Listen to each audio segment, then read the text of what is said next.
Hi, I'm Debbie Georgatos. Welcome to my show, America Can We Talk? Today, we're going to talk about International Women's Day and Governor Andrew Cuomo, the COVID Bonanza bill, and Arizona's Ballots in the Dumpster program. And of course, I'll tell you why these stories matter to you. Stay tuned.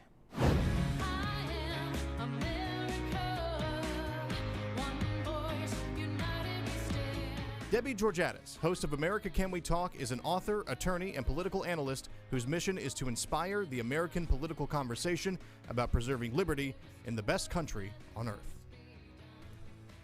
And hello again and welcome to America Can We Talk and to today's First Five. I'm Debbie Georgatos.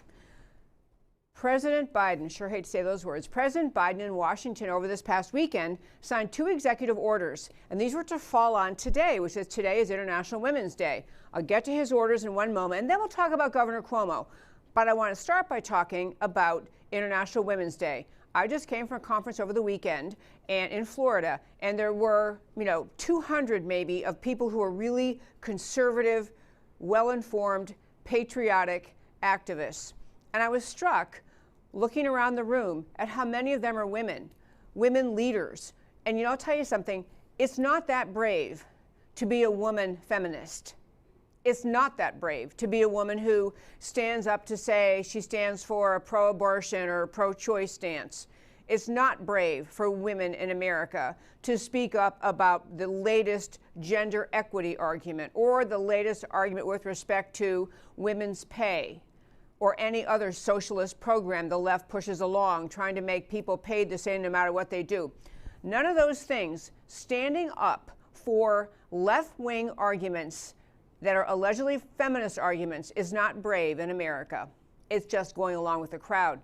Brave women in America are exemplified by many of the women I saw over this weekend. They're genuine conservative leaders. They lead pro-life organizations. They lead organizations to reach out to people around the world, girls who are mistreated in countries around the world. They're organizations that help to step in and fill the gap for young girls who are struggling because they've lost their place in the foster program or they don't have a place to go. Genuine women leaders, the ones I saw over the weekend, speak up and say the things that the mainstream media doesn't want to hear. So on International Women's Day, I love celebrating the strength of women. I love celebrating strong women. I love celebrating women who work hard to exemplify, to give voice to women who don't have any voice. Unfortunately, like many other holidays focused on a particular group, International Women's Day often gets hijacked by leftists who claim the only thing that counts for standing up or being a woman leader and being part of the group that should be celebrated International Women's Day are the ones striving for the left-wing agenda. It's not heroic at all to do that. It's, in fact, what the left-wing media expects of you. But back to what Biden did over the weekend. So there are 2 executive orders that were signed by the Biden administration, allegedly, of course, going along with the idea of they're the ones that believe they stand for gender equality. So the first one, that is called the White House Gender Policy Council, is going to be a 4-member panel created first by Barack Obama, under some different name, disbanded by President Trump, and now put back in place by President Biden, aimed at addressing gender in policies and programs and budgets on a government-wide scale. Let me translate in plain English. What that's going to mean is that in order to get anything done, any policy put forward, any program put forward, people on this team, to the extent they have the capacity and willingness to actually work, on this team are going to challenge many common sense programs and try to find an argument that somehow the program does not exemplify or carry forth gender equity. So it's going to be another regulatory hurdle for programs and policies to moving forward, because they're going to be examining across the board in the federal government gender and policies, programs, and budgets. It's basically another regulatory stomp down and just interference with policy in America. But the second one is even more troubling. We've talked about this idea many times on this show. So the second order Biden signed over the weekend to honor International Women's Day is to direct the Department of Education to review Title IX regulation that was issued under the Trump-era Education Secretary Betsy DeVos. The regulation, and let me just go back and remind you, because we used to talk about this a lot on my show several years ago, under the Obama administration, when these cases were rampant. Under the Obama administration, under the guise of protecting women, the Department of Education put forth a policy that applied to college campuses, which essentially said one single act of sexual harassment by a guy on a college campus, one single act of harassment, not physical conduct necessarily at all, but just sexual harassment, had to be taken by the college as a serious concern. Programs were set up in college campuses to review the conduct of males about whom complaints were made. And as you likely recall, whether you heard it in my show or others, the result was that in many college campuses in America, the kind of interaction often occurs on college campuses between young men and young women, many of whom some of whom later it turned out were unhappy with the way the relationship didn't come together, unhappy because he didn't call her again, unhappy because it turned out he liked her best friend better. All sorts of things, all sorts of incidents ended up because of this order from the federal government, ended up in front of a council or a program put in place by the college in which the male student who was accused by a female of some wrongdoing was dragged in front of this hearing. The entire process, in fact, some campuses, we actually went over this years ago, some campuses actually wrote the policy to say this, essentially, that the woman's complaint was simply presumed to be true, whatever she was complaining about. And it may have been something truly reprehensible behavior that she was alleging, but her saying, he touched me when I didn't want him to, he did this or that, I didn't agree to this, it was treated by the process as true, and the accused guy was treated as though he was guilty and therefore somehow had to find a way to prove his innocence, resulted in the suspension and expulsion of young men in college for conduct for which they had no ability to defend themselves. The entire system, under the structure set up by the federal government, Department of Education on Title IX, essentially treated guys on college campuses as guilty, presumed guilty, unless they can somehow scrounge around and prove innocence. And many cases resulted in having the young man who was suspended or expelled file litigation against the college, point out, hey, nothing happened here, or we had a consensual relationship and then it ended and now she's complaining. But these students had to, and their suspension or expulsion from college included that they were suspended or expelled for sexual harassment, leaving them in an extremely difficult position to be accepted in another college or in any other place in life, to move forward in life. This was an egregious overstepping by the radical left. College campuses readily embraced it, didn't want to go get sideways at all with the Obama administration. So you had college campuses simply treating their students, their male students, as though if an allegation is made, you're pretty much toast, you're pretty much out of here.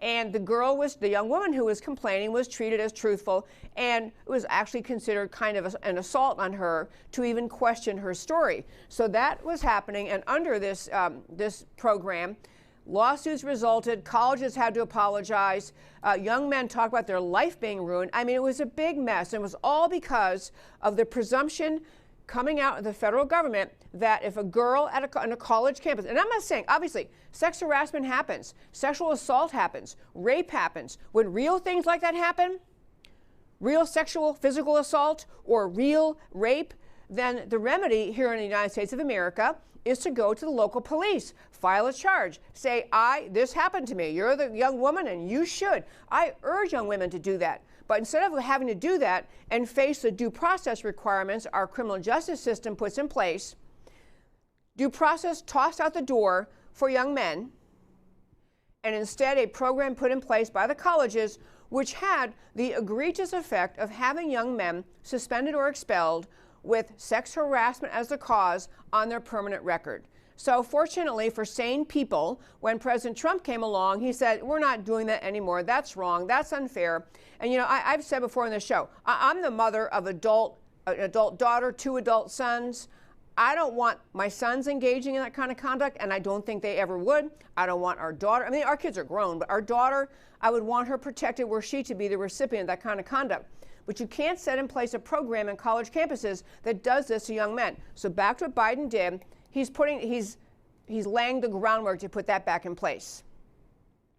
He is going along with a radical feminist anti-men agenda that men should be treated as guilty because accused. And that's what it really was, guilty because accused. And that is coming back into play under the Biden administration. Kind of interestingly, though, you've probably been following the news about New York Governor Andrew Cuomo, who is credibly accused now by 5 different women who work for him of having been of him having engaged in sexual harassment. Kind of bizarrely, because he's one of the premier, well-known Democrat governors in America, Biden signs this order and, makes a flowery, self-serving, aren't I wonderful, I'm standing up against sex harassment speech, while he then is not saying word one about Governor Cuomo, now the recipient, as I say, of 5 different allegations of sex harassment. I wanted to play for you briefly. I sent to Matt, the very wonderful producer, a short clip. This is what Governor Cuomo had to say back at the time President Trump had nominated for the Supreme Court, now Supreme Court Justice Kavanaugh. So Kavanaugh is nominated, and the Me Too movement's gone wild. An allegation, here Kavanaugh is in his, I think, 50s or so, maybe late 40s or 50s, and he's hearing an allegation for the first time by a girl he went to high school with, which he's never heard before. And the allegations being brought in front of the entire country, in front of the Senate hearing, confirmation hearing, and the entire country alleging that at a party in high school he engaged in what clearly was inappropriate conduct had he done that.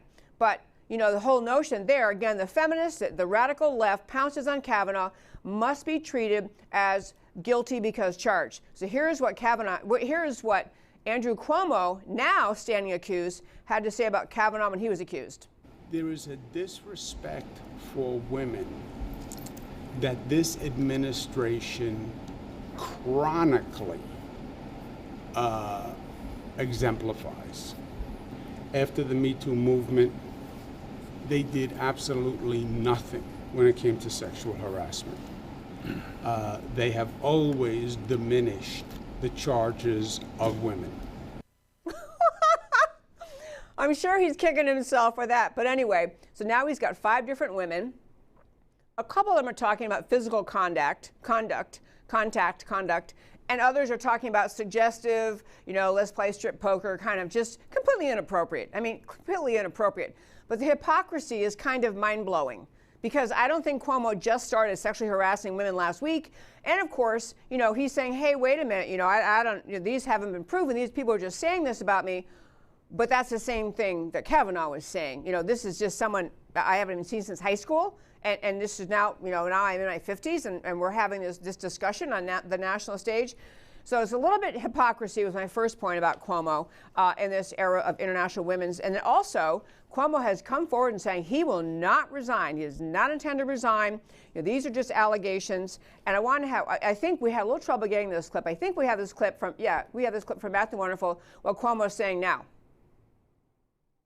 The system is based on due process and the credibility of the allegation. Anybody has the ability to make an allegation in democracy, and that's great. But it's then the credibility of the allegation. And we've gone through this with the legislature. I remember when we set up JCOPE, we set up this whole elaborate process that the accusation was private. The person who was accused got a private letter, but the accusation was private. Why? Because it's damaging to publicize allegations before you know that they are credible. JCOPE has hundreds of allegations, but until they are reviewed, they are private. Okay.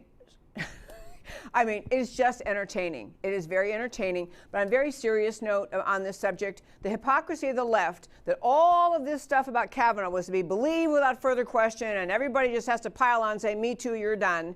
And Cuomo now has 5 different women who actually have worked with him in very recent years. These aren't people 40 years ago saying something bad about high school. These are current employees or very recent employees or other contacts who's saying this. And he's just basically saying, too bad. And he also says, I'm not resigning. The people of New York, elected me and I work for them, blah, blah. So, the hypocrisy is kind of rich. I will say also on the subject of how the left is handling this, 2 more points in the first 5 today. 3 more points in the first 5.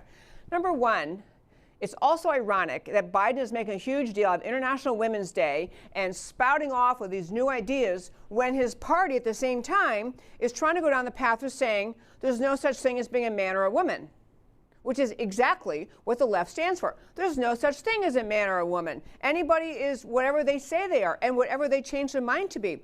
Whether they have surgery or anything else, they're just what they identify as. So how can you be the gender identity, gender transition, gender doesn't exist, or whatever it is, 107 genders, whatever they claim it is, and have some pure clarity about what it means to stand up for women?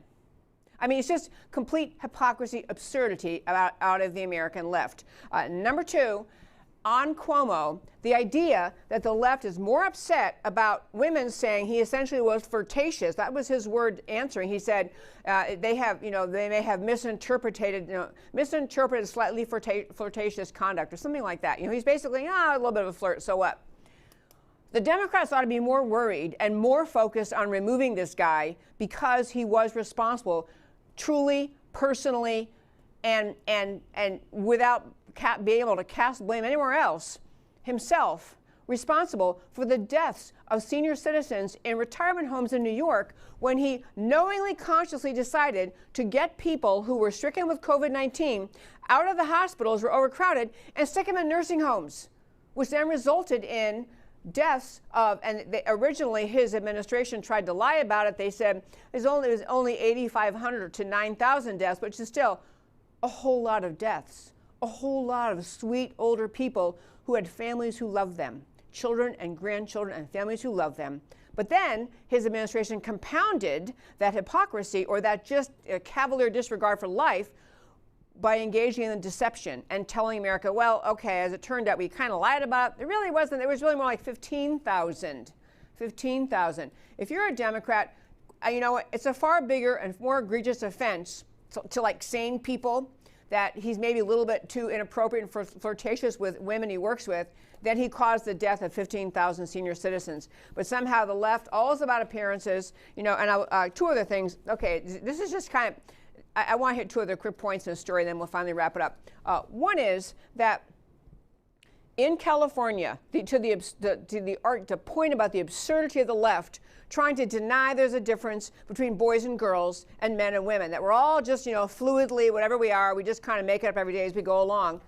In the state of California, there is a bill pending, it hasn't passed yet, a bill pending that is going to ban toy stores from having signs up that say girls' toys and boys' toys. Girls section, boys section. They want to ban that because it is, somehow damaging to a young child, or it is somehow, steering them into accepting their gender identity based on their physiology, based on their biology. I mean, the thing is so flaming absurd, but only in California. Not only does it actually make its way to a real bill in the legislature, but they're actually talking about, it looks like it might pass. Now tell me this, my friends. There is let me make something clear. There's no reason in the world, if you own a toy store and you just want to have toys and you don't want to have a boys section and a girls section, you can do that. Stores can do that if they want to, or they can have them labeled however they want to do. This is called freedom in America. But the left is so obsessed with controlling every aspect of American life that they think this is legitimate. That this is legitimate to order, to mandate, to make it a law that if you run a toy store in California, you've got to comply with their gender identity, gender bender weirdness, and no longer label toys boys and girls. I have to tell you, I have friends, mom friends of mine, who said that when they go to the toy store, their daughters are always more interested in the toys in the boys section. They like, trucks and cars or whatever, which is great. Nobody cares. True of many, many kids. Some girls like boys stuff and some boys like that's fine. That happens. But it's a freedom thing. Let the stores decide, the parents decide, not the state of California, which is the kind of epitome of the nanny state if there ever was one. And that, my very fine friends, is today's First Five. Okay, I want to know, it's very interesting. I have to tell you, whenever I come back to the show on Mondays, I'm always kind of loaded for bear, because on Mondays, I've been thinking all weekend since last Thursday what to talk about, and there's more to talk about, always more to talk about. then there is time to talk. But I guess that's not a bad thing. But Congress is now, I actually texted a friend of mine who works on Capitol Hill. I was trying to catch up with, because I thought about doing a little segment today, just kind of talking about the tyranny of the left. And just to think about, in the first 6 weeks since we've had the Biden administration, I mean, you know, we're at, maybe it's more than 6 weeks now, whatever it is, you know, 7 weeks that Biden's been president. Everything coming out of the administration is all about centralizing power, centralizing control, taking freedom away from individual Americans, and dictating what the American people must do and what they must think. There has just never been in this country a more Marxist and more totalitarian regime than what we have in power right now. I'm going to talk about the COVID bill in just one moment, but just a quick other rundown of things that are on that the left is doing that are, I just think, merit some attention.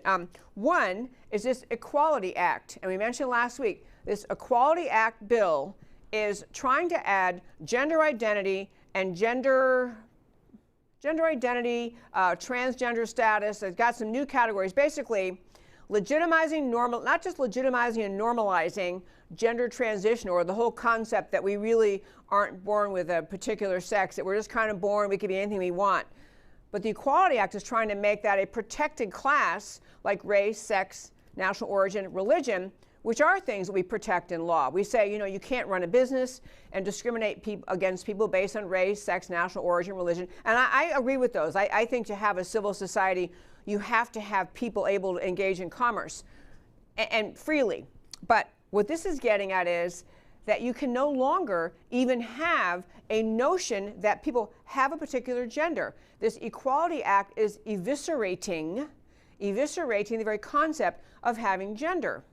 So you have men should be able to shower in the women's locker rooms, men who are physically anatomically male, most women not that excited to take a shower anywhere near them, but they're allowed their rights to feel like they think they're a woman that day so they can use a women's shower. Their rights trump the rights of individual women who've come to expect in a modern civilized society a degree of privacy. They would like to take a shower in the gym locker room without really worrying some guy is in there. That's one. But other far more serious implications of the Equality Act, it is a complete crushing of religious freedom. It's a complete crushing of the right of parents to teach their children what their idea of identity based on the Bible, based on what Christian and Jewish parents and other parents have taught their kids, you know, like for 4,000 years since time began. You know, there are boys and there are girls, and this is what, you know, this is what we are. Parents are going to be challenged. They're going to be telling their kids at home what the truth is about gender and identity. And the kids go to school and they're taught, no, don't listen to your parents or your pastor or your priest or your family doctor. You know, you're not really a girl. If you want to be a guy, you can be a guy. You know, and we can help you.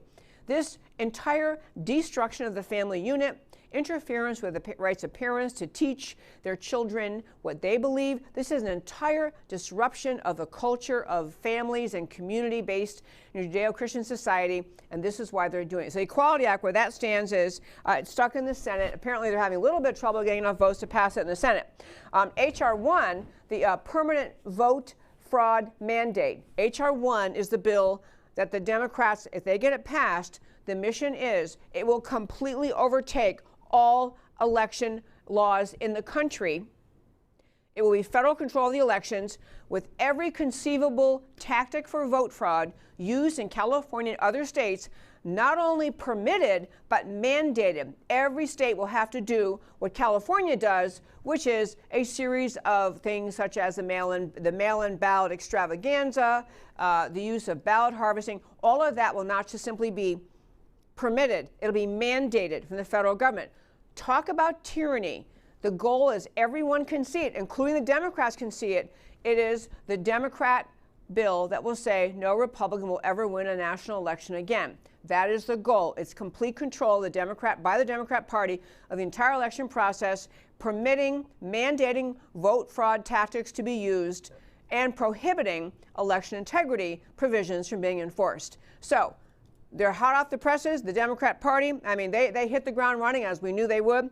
Equality Act, no more you parents teaching your kids anything about life, identity, who we are. Number 2, H.R. 1, this idea that we're going to have the the elections run by the government, federal government, and no more control by the states. And then number 2 and 3 in the amnesty bill, that one is stumbling a little bit. The amnesty bill is stumbling a little bit. Not sure why. It's in the Senate, but there is talk inside the Senate staffers that it doesn't really matter that much because Biden's going to do most of it by executive order. I don't know if that's true, but I will say I think that the amnesty thing is a huge thing the Democrats want. Last thing, this is a relatively new thing. There's a PRO Act, a new bill that is being floated around, and it's basically this PRO Act, P-R-O, being floated around in Washington, will eliminate all the right to work legislation in every state. You know, every states are either right to work, meaning you have a right to work even if you don't want to join the union, and other states permit the union monopoly and saying, you know, unions can completely control, and if you, the employee, if you want to work in that business that's covered by the union, you got to sign up and you got to do what the union says. So this PRO Act is, again, the federal government getting in the middle of it in all the states with the idea of forcing the states to eliminate all workers' rights legislation. I mean, these people, understand, they hit the ground running. They are going to take away every conceivable element of freedom in this country as fast as they can before the people wake up. Now I want to talk about the COVID bill very quickly. COVID bill, which is now standing at $1.9 trillion, trillion dollars, $1.9 trillion. It's something like a third of it is actually relief to families who are struggling because of the government-created crisis of overreacting to COVID and shutting down the economy. So the government created the crisis by overreacting to COVID, and then we have people who've lost jobs and businesses, so they're swooping in and saying, hey, don't worry, we're gonna send a lot of money your way. But the COVID bill is just brimming with excess things unnecessary for providing relief for COVID. And the other big thing that's emerging about it, and I want to mention, I'm going to talk another day about the depth of the content of what is in this bill. But 2 things that really matter about understanding this COVID Bonanza bill, beside the ridiculous spending. One is that there is now money that's going to go to families with it's like welfare, no incentive to work. And you remember welfare reform, I think it was 1996 that happened, welfare reform. That was the idea that you shouldn't keep providing permanent welfare from the federal government without incentivizing families with able-bodied adults to work, to become self-sufficient. The left, as I've tried to tell you for years, if you listen to the show a long time, for years, the left strives to create dependency on the government. It is, if any other policy of the left, the determination to weaken the spirit of the American people, the sense of self-reliance, the ability of the American people to build their own lives and be self-reliant in taking care of their own needs and their families' needs. The left strives to create dependency, to obliterate that self-reliant spirit, because the left can't get to what it wants, a Marxist government, big control of society, if the American people are imbued with the spirit of self-reliance. So this bill, back to the COVID Bonanza bill, beside the many ridiculous things that are in there, it actually specifically talks about, it sends somewhere between $250 and $350 per month per child to everyone with no work requirement. I mean, even Marco Rubio did tweet about this, that it's welfare.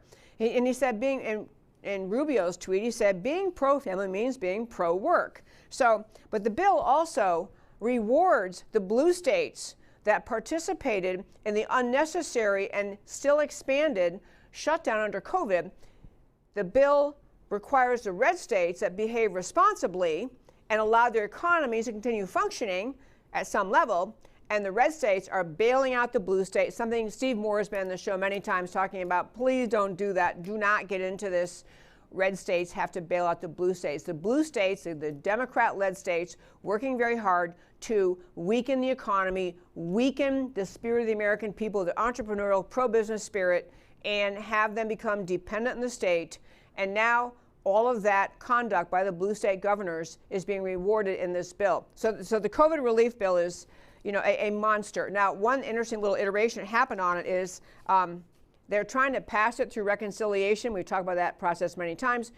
the Democrats trying to avoid a flat-out, they're trying to avoid the filibuster in the Senate, so they are working on doing it through reconciliation. But the Senate parliamentarian ruled that the Democrats cannot, in this COVID bill, they cannot raise minimum wage. The reconciliation process, which they're trying to use, has certain rules attached, and one is you can't put stuff in a reconciliation bill unrelated to the purpose of the reconciliation bill. And this, God bless the Senate parliamentarian who said, you can't do that. You can't raise the minimum wage. So that was booted out on the Senate side from the reconciliation bill. My friend on the Hill was saying, you know, I don't know what's going to happen, because on the House side, AOC and her team, they're kind of like, we're not behind this bill unless we can get that $15 minimum wage in. So interesting stuff. But I really, I'll just, I want to do this segment today just to make clear. I know I talked to you so many times over the last several years, and definitely during the last few months before the election, about trying to recognize how radically left America's Democrat Party is. They are pushing the Marxist agenda on America at lightning speed. All of the provisions I talked about, the many other ones we could talk about, all about the idea, before we, are awake and recognize what's happening, America has lost its free elections. America will have lost if the amnesty thing passes, we'll have permanently and forever lost the ability to have free and fair elections if whatever it is, 11 to 30 million people are instantly made citizens, and all told you're a citizen because of the very generous Democrats, not because of those mean Republicans. I mean, they are on a lightning speed path, the Democrats are, to not just seize power, but to permanently empower themselves through a series of laws that all have the excuse. Anything they put out, it always gets around somehow to race. They always find a reason to argue that what they're saying has to do with racial inequality, and they also get around to arguing that they're trying to correct the differences in income and social status and wealth. I mean, they find a basis to argue that current life is unfair.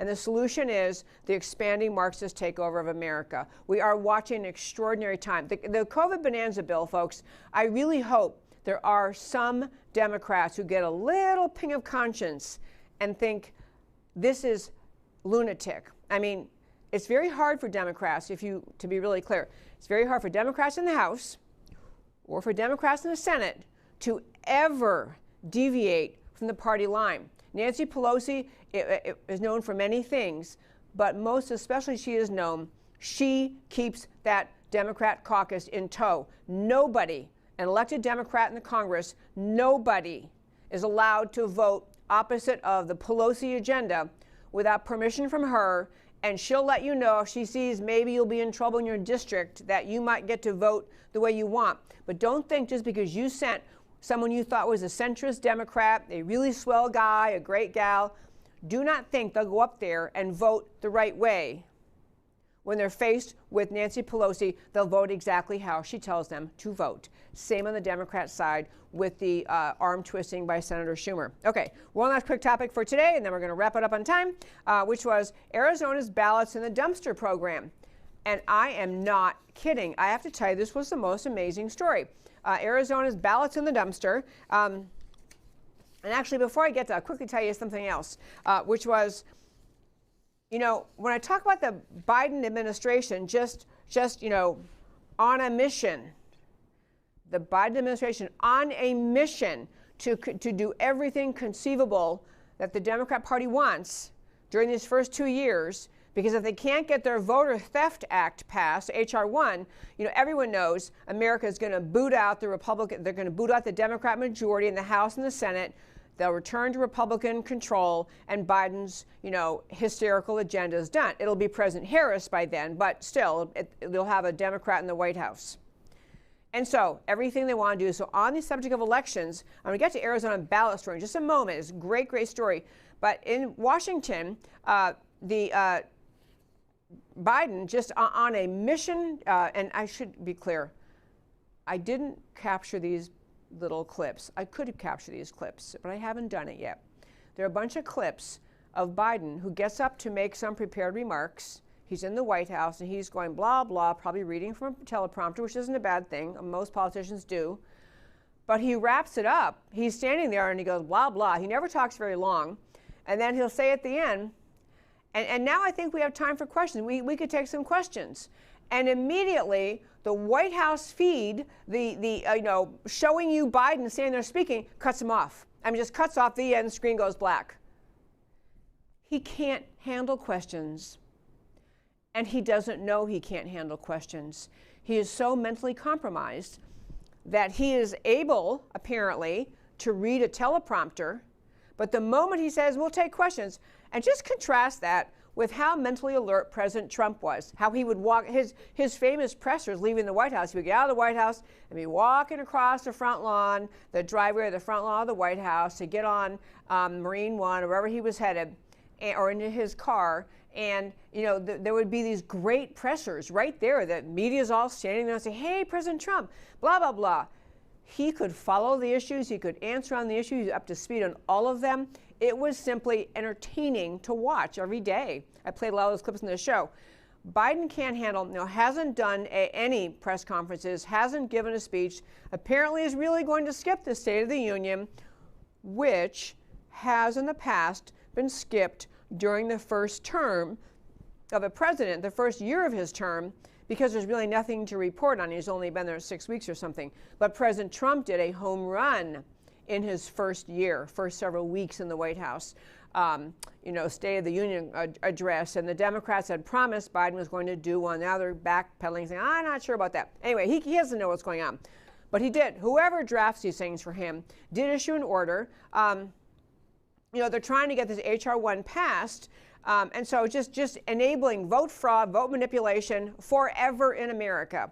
On Sunday, Biden added to the effort by signing another executive order, and this is ostensibly to enhance voting rights on the anniversary of the Selma protests of 1965. So he goes through his preliminary speech to explain why it is this is necessary, and he says free and fair elections that reflect the will of the people must be protected. But many Americans, especially people of color, confront significant obstacles to exercising that fundamental right. These obstacles include difficulties with voter registration. I'm sorry, if I were a black American, I would be offended. He's saying black Americans can't figure out how to register to vote. That's what he's saying. It's insulting. It's actually insulting the way many of his things are toward women. The whole women are so helpless and stupid, you have to have regulations and policies in place because otherwise women could not possibly figure out how to handle themselves. But back to Biden. Obstacles include difficulties registering, lack of election information, like they can't go online and find election information.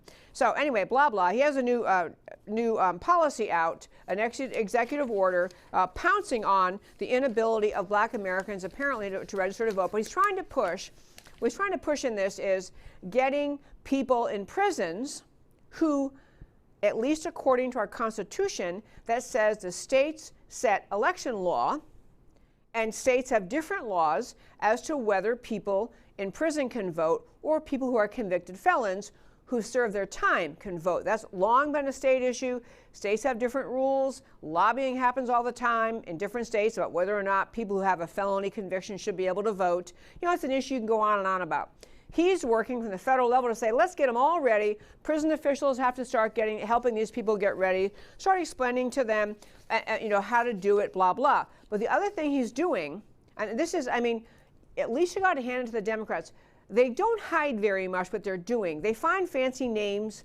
They find, kind of these friendly sounding, oh, this is just to help America. This is to love America, the names. But the fact is they're euphemistic names, but they don't have anything to do but what they're actually doing. But they're doing it right out in public. So here's what he's saying. He wants to, through this executive order, authorize more and more agencies and other entities, so that what his order says is it requires soliciting and facilitating approved, nonpartisan, third-party organizations and state officials to provide voter registration services on agency premises. So, someone's going, okay, so, Southern Poverty Law Center, do they get to register voters? ACLU, it is just set up to try to get more agencies, individuals, organizations able to register voters. Who the heck knows who they'll register? Who the heck knows whether these people will be legal citizens, not legal? You know, whatever the source, wherever they turn to. He says that the language says is meant to promote voting access by leveraging resources of the federal government to increase access to voter registration services. So, you know, it always has the same, as the left always does, you know, same kind of sound to it. They're just trying to be fair. What they're doing, as they did, it's kind of another expansion of what they did with the mail-in ballots. Just send out a wild number of mail-in ballots. Send them to everybody. You had people who said they got 5 mail-in ballots at their houses.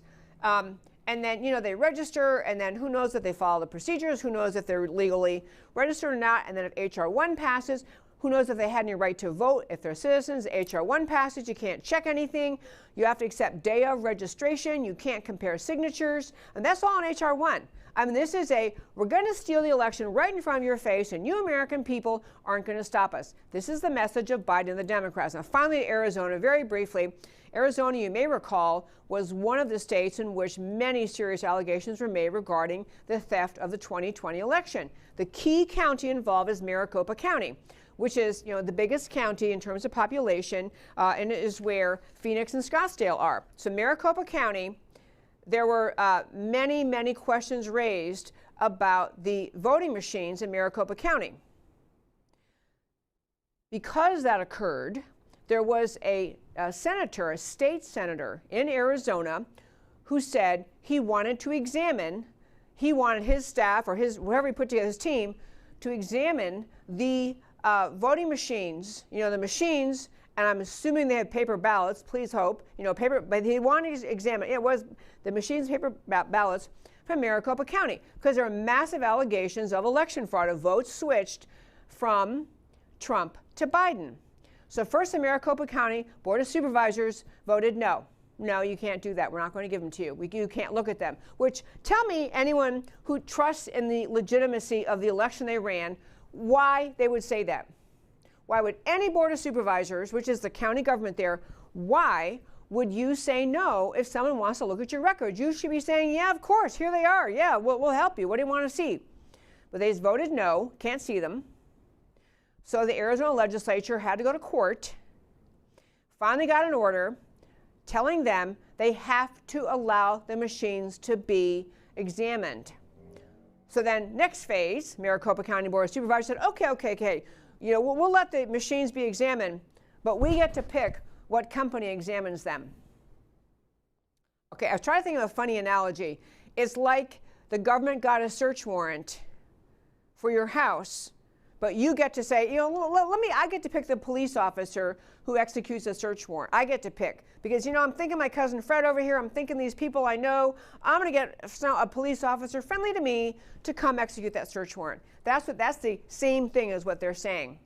So they finally settled on one entity, or two entities that they said were valid. I know that there were entities vying to do it who actually have experience and credibility, but no, those groups were not selected. So Maricopa County finally says, okay, we're going to have an audit. They get to pick the auditors. Those firms reportedly were not given access, let me say it this way, the validity of the 2 million ballots in this county, so 2 million ballots, huge, bigger, you know, much bigger than the difference between the winner and loser in that state. The validity of 2 million ballots in the county was never even considered in the programs reportedly used by the audit firms. So many people are saying this wasn't an audit. And so now the Senate, back the Arizona Senate, saying, you know what, you got it, Maricopa County Board of Supervisors, we want to see the machines. We want to see the ballots. So that's what they're trying to get that to come forward now. I mean, the Maricopa County Board of Supervisors is not acting like any innocent actor would act.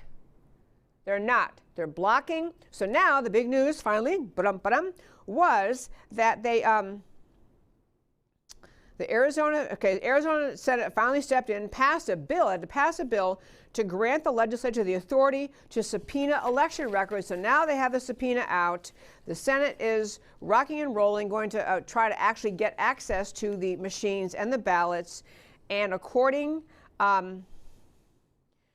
Today, so what happened, I'm sorry, the big story, what ended up happening was today some other interested individuals in the county stopped by the facility, the Maricopa County Tabulation and Election Center.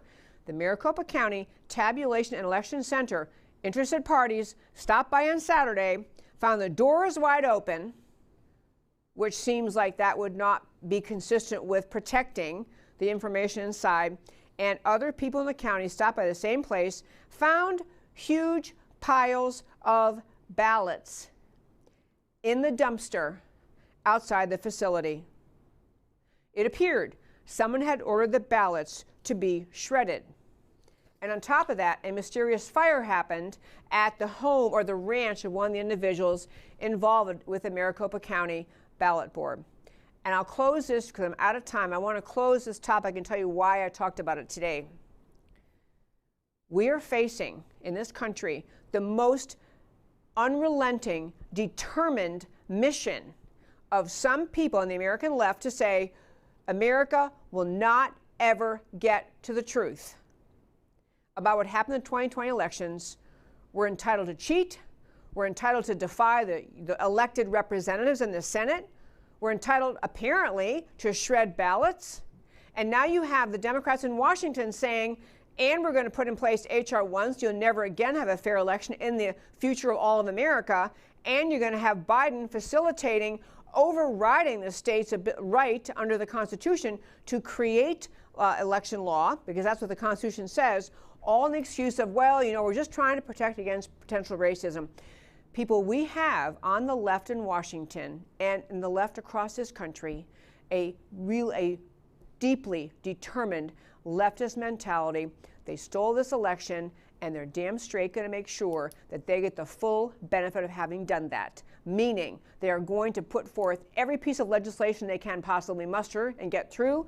They're going to block review of everything they did. And it is incumbent on patriots, Republicans, conservatives to take action now in every single state with respect to election fraud.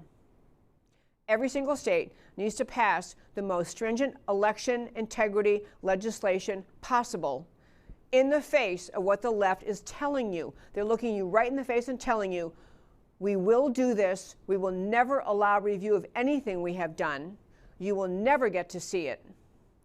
And we will pass legislation that makes sure you never again have a free and transparent election. Now's the time to fight, my friends. At the close of every show, I tell you why the stories we talked about today matter to you. So I started our show today talking about the International Women's Day and Andrew Cuomo. And that was it was a great story. Enjoyed talking to you about it. Biden administration honors International Women's Day. Well, simultaneously pushing the Equality Act, which denies the existence of biological women. Curious, very curious, that's true. And seeks to make the entire concept of gender meaningless, in which case, why are we talking about women? That would be a very good question. And then completely silent on 5 credible accusations of sexual harassment of women by Democrat Andrew Cuomo. Andrew Cuomo was among the harshest in condemning Brett Kavanaugh over accusations that were not nearly as credible as those made against Cuomo. Biden himself was credibly accused of sexual harassment, but the Democrat, mainstream media, big tech alliance squelched it. Hypocrisy is not new to politics, and hypocrites are bipartisan. But is it possible Americans are reaching a tipping point or revulsion toward the ruling class? And we sent the COVID Bonanza bill, when billions, even trillions in government payments are made to men, women, and children without any work requirement. This is wealth redistribution taking place on an enormous scale right in front of your eyes. The welfare state is being reconstructed. A leftist, Marxist, Cloward-Piven vision of overthrowing American freedom and the free market economic system is being implemented. When wealth redistribution takes place on an enormous scale, and the welfare state is being reconstructed as a direct result of economic collapse engineered by government-ordered lockdowns, millions of Americans question whether the pandemic was an unanticipated, naturally occurring emergency, or a manufactured crisis. On Arizona's ballots in the dumpster program, Maricopa County, Arizona, home to Phoenix, Scottsdale area, is Democrat controlled, a focal point of election irregularities since November 3rd. County supervisors refused a court order to open voting machines to inspection. Now, Arizona State Senate ordered an audit of paper ballots to be followed by the appearance of shredded ballots in a dumpster outside the voting headquarters. Arizona is a window on almost all official behavior through the USA regarding demands to do an actual investigation of election fraud concerns. Common sense says these are not the actions of honest officials with nothing to hide. This is why election fraud concerns will not go away. Angry denials are not investigations, and common sense still resides in a vast majority of the American people. Friends, I have three actually very special things to tell you at the end of this show today. Number one, if you subscribe to my newsletter, you may have noticed you didn't receive it. Google, and its continuing censorship efforts, has shut down my newsletter thing. So we're resurrecting it. We're going to move it over to a new platform. But this is Google interfering with the freedom of speech in this country.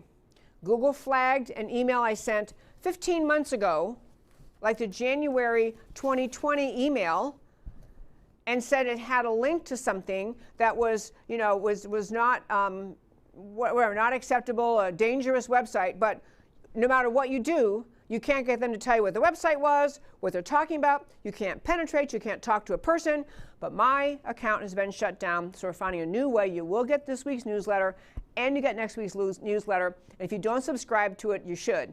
Go to americacanwetalk.org. On the homepage, hit subscribe, and you will be able to get access to our once-a-week newsletter. It's filled with links to the show, information, great source of news. Love to have you subscribe to our newsletter by going to americacanwetalk.org.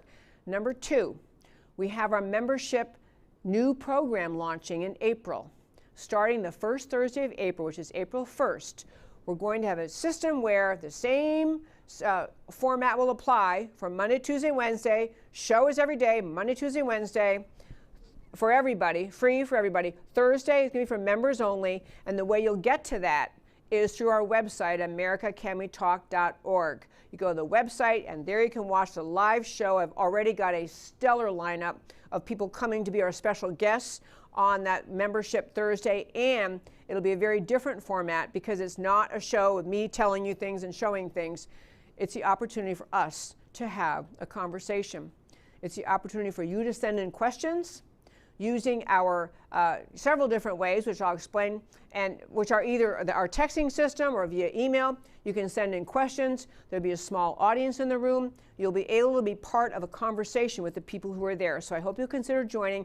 It's only $5 a month or $50 a year. I'll be soon putting up on our website, americacanwetalk.org, the details of how to sign up. So you can, and we'll leave it up so you can find that there and find out how to sign up. I'd love to have you sign up to become a member. Membership is going to allow us to continue to be an advertisement-free show. When you listen to my show, you're not having ads interrupt. You're not having people interrupt. It's just you, and it's just us talking to each other about America. And that's one thing membership will do, is allow us to continue to be advertisement free. And the third thing I want to say again about International Women's Day is I do celebrate women's role in America. I love that there are laws that say equal access to women to education, to employment, to careers, equal access, not promised equal pay for the same job, but the idea that we have the requirement that you can't, favor men over women, and so we have the right to complain about discrimination in payment. I think all those things are great things. I think women should participate fully in the American political conversation, the American world of politics, in the world of business and law and medicine, everywhere else. I am not enamored of the mindset for International Women's Day that says it's a day to bemoan the fate of women who are mistreated all the time, because America is a noble place full of great people who do great things, and the idea of us focusing on discrimination, which does happen, and we have remedies available. But the idea of us focusing on women as victims is not good enough for America. It's not good enough for American women. American women to be celebrated for their intelligence, virtue, hard work, participation, their presence in the family, their role as moms, their role in any jobs they seek to have. I do celebrate women, and that way I like International Women's Day, but I don't like what the left tries to turn it into, which is another victim fest, another opportunity to be outraged, to express outrage, to be denigrating of America. America is why I do this show. I do this show Monday through Thursday at 3 p.m. Central Time to speak up for America, the most noble experiment in human liberty ever to bless this earth. I thank you for listening to America Can We Talk. Tune in next time, and I talk about America because America matters. And I'll talk to you next time.